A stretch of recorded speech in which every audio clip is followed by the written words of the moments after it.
Follow us on Twitter, your favorite podcast platform, and now on YouTube as a podcast, or become a patron over at buymeacoffee.com/The Ham Radio Guy.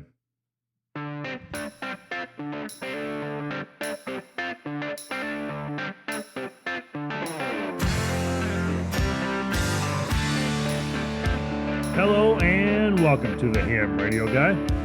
It's your host, Marvin W0MET. We're bringing you the latest topics, news, and information each episode right here to this show. Well, another field day done and gone, and this is a rebuilding year as I got to learn a little more stuff and really just test some equipment. And, I decided to make the move over to Linux during field day this year when trying to configure my Mac and get everything down to just one computer platform. And just having some prior issues with Windows and whatnot in the past. I still have some limitations with my Mac I couldn't get past. So I decided Linux, knowing that there's several ham radio programs that work with Linux very well, and the people develop a lot of programs around Linux for ham radio. I believe this will be a good move for me. Now, I do want to thank KM4ACK for helping me get his 73 Linux system installed. And if you've not tried that before, or you would like to play with it as well, and do some work around Linux, I will leave a description of the link in the show notes for you to take a look at. So with that, I'm going to move into this week's topic. This is a set of it's a series. It'll be two shows, be this week and then again 2 weeks from now, where we're going to get into talking about radio propagation a little bit. Now, I'm not going to be one to say I know everything about it, but I'll try and give you a 20,000 mile level overview. It's hard to really get into the full details of it all, but it is a fascinating world of radio propagation and its impact on communication. And in today's brief yet informative episode, we'll be diving into the phenomenon of tropospheric ducting and its effect on VHF, UHF radio waves. So with that, let's tune in a little bit more.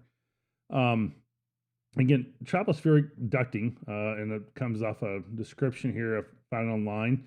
It's an electromagnetic propagation in relation to the troposphere. And this service area from a VHF or UHF radio transmitter extends to just beyond the optical horizon, at which a point signal starts to rapidly reduce in strength. And viewers living in such a deep fringe of reception area will notice that during certain conditions, weak signals normally masked by noise increase in signal strength, allowing the quality of reception. Such conditions are related to the current state of the troposphere. So, when tropospheric ducting is a weather-related propagation phenomenon that occurs in the Earth's troposphere. Now, that is the lowest layer of the atmosphere, and it involves the bending or refraction of radio waves due to variations in the temperature and humidity. Pretty simple, straightforward stuff so far, I think. Stay with me here. In the context of the VHF, UHF radio waves, which typically operate in the frequency range of 30 megahertz to 3 gigahertz, tropospheric ducting can have a significant impact on signal propagation. Normally, radio waves at these frequencies travel in straight lines following the curvature of the Earth, kind of the atmosphere. However, under Pacific atmospheric conditions, such as temperature inversions, a layer of warm air can be trapped between cooler air masses. This creates a duct or a channel, makes sense, in the atmosphere that acts as a waveguide for the VHF and UHF radio waves, allowing them to travel much farther than they normally would. So they're in that duct and they're going along that channel, and they're trapped in between those two air masses. Now, the E layer of the Earth's ionosphere, located approximately 60 to 90 kilometers above the Earth's surface, also plays a role in the tropospheric ducting. The E layer can reflect or refract the VHF-UHF signals, causing them to bounce back to Earth to extend their range beyond the visual line of sight. Another factor that contributes to the tropospheric ducting is the presence of a forward scattering agent, such as small water droplets or dust particles in the atmosphere. These agents scatter the radio waves, redirecting them along the ducting path and further enhancing the propagation distance. So, a lot of information there, but the observable characteristics of such a high pressure system are usually in clear and cloudless days with little or no wind. Sometimes at the sunset, upper air cools, as does the air surface temperature, but they can be at different rates, producing a boundary of temperature gradients, allowing an inversion to form. So that's kind of how that starts to, it can have the same thing happen at sunrise or sunset. Again, not everything I can explain around some of this, but it is quite a phenomenon that occurs. So let's hear a little word from our sponsor, and we'll be right back with you in just a minute here. Support for the Ham Radio Guy podcast is provided by Club Gear Online. They offer a unique selection of customizable items, including graphic design services and amateur radio apparel. They are the go-to company for our club, and anytime I'm looking for a new ham radio shirt, to support those who support the amateur radio community, visit clubgearonline.com today.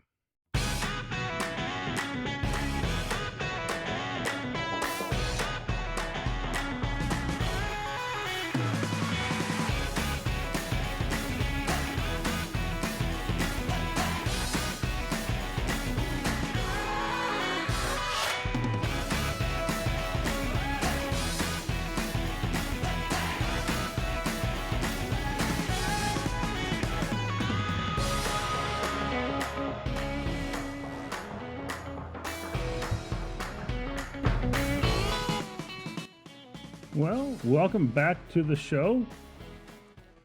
And let's finish the discussion here on propagation. And tropospheric ducting can result in long-distance communication that defy the normal limitations of VHF and UHF radio waves. It allows for contacts over hundreds or even thousands of kilometers, probably should convert that to also miles, which would typically require higher frequency bands or satellite communication.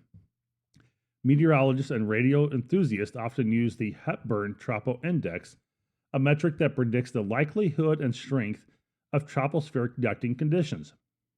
By monitoring this index and other weather parameters, operators can anticipate when favorable conditions for extended VHF-UHF propagation may occur. It's worth noting that tropospheric ducting is more commonly experienced in microwave bands, such as those used for satellite communication or point-to-point microwave links.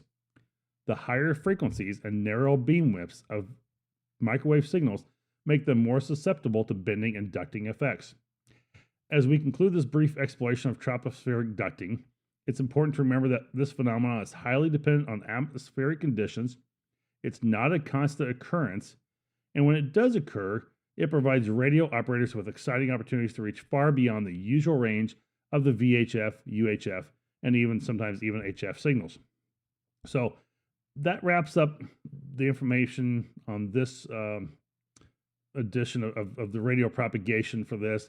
I hope that you found this information about tropospheric ducting and its impact on VHF and UHF communication and lightning. Stay tuned again for my next episode, talking a little bit more about the radio wave mysteries of radio propagation. And if you ever have any questions or topics you'd like us to explore in future episodes, please let us know. Until next time, keep those radio waves alive and buzzing with excitement, and continue to monitor those. As I will try and put some links in the show notes descriptions that will give you some links to see where you can find when that ducting is occurring and where that time frame is around.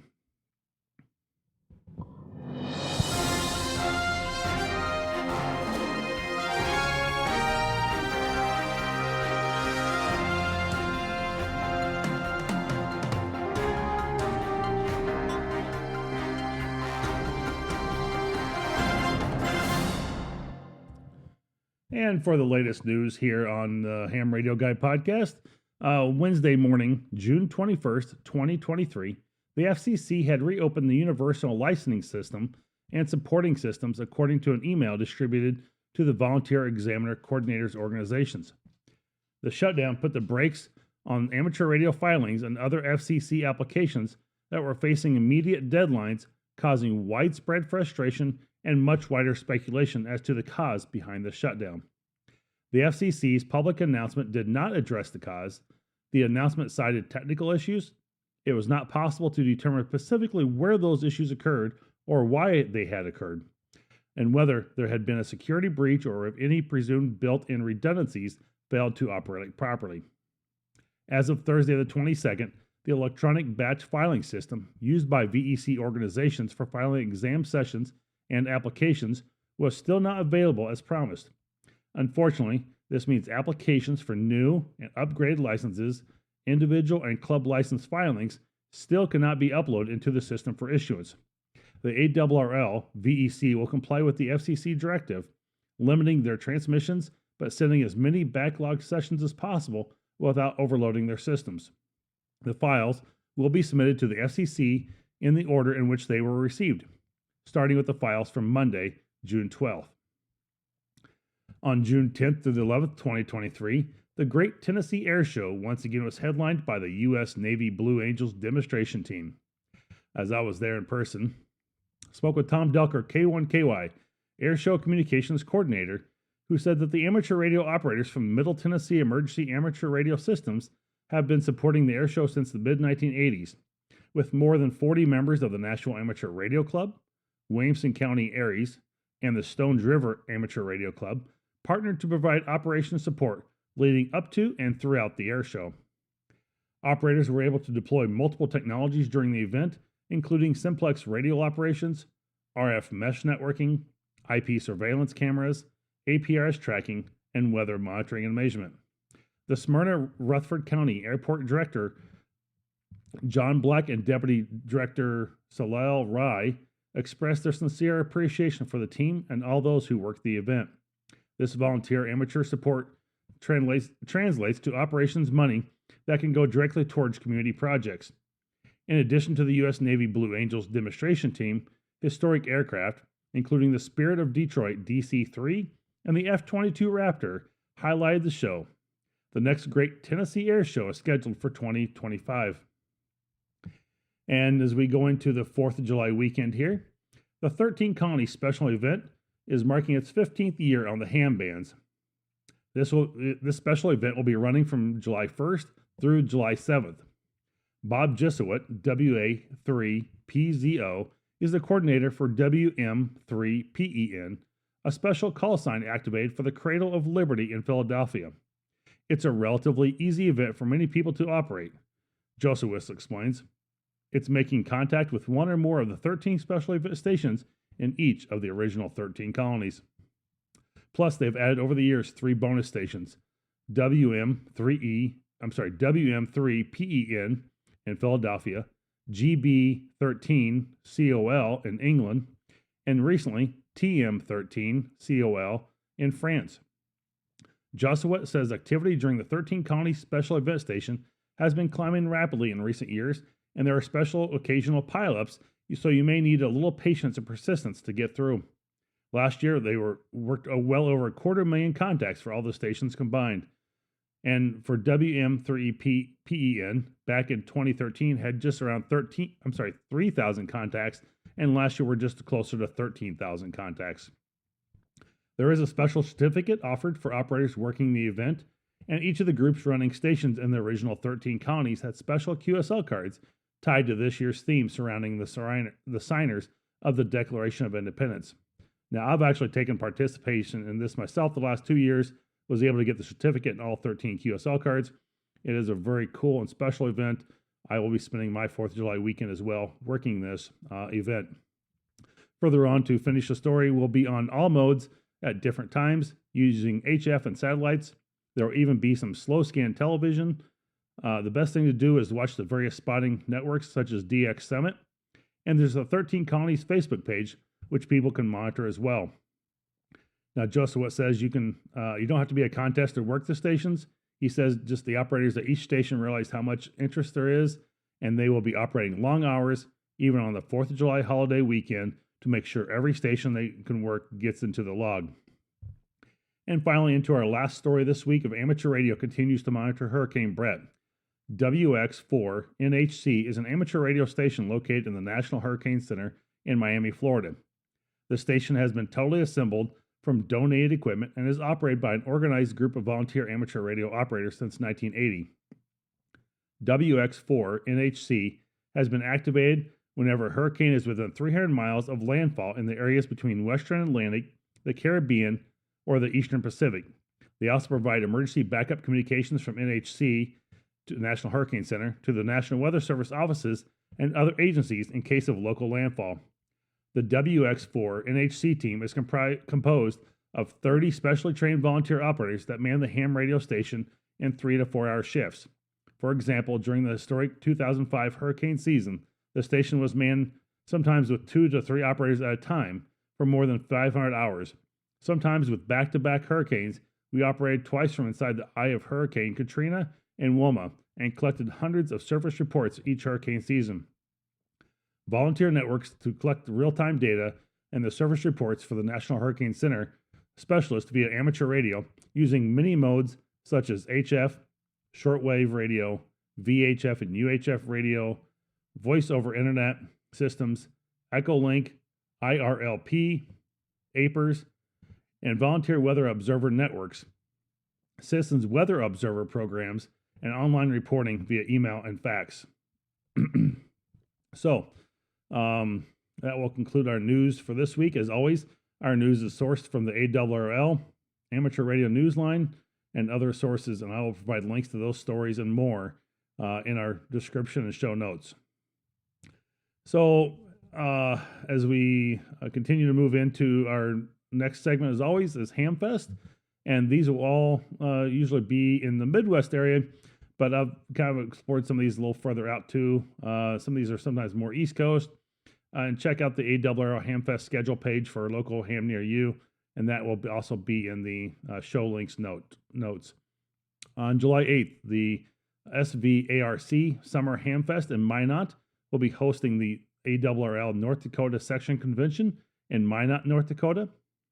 July 15th, the SEARC Tailgate Hamfest will be hosting the South Dakota Section Convention. The CVARC 2023 Hamfest will be hosting the Pennsylvania State Convention in Chambersburg, Pennsylvania on July 29th.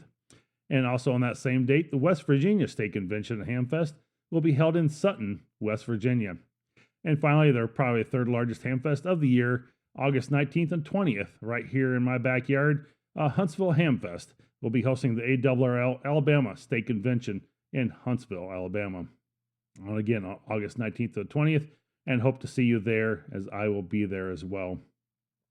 Well, that will bring this show to a close this week, and I hope that you enjoyed it, and I hope that you'll submit that subscribe button and share with friends, and I hope that you learned something that will help you in your ham radio operations.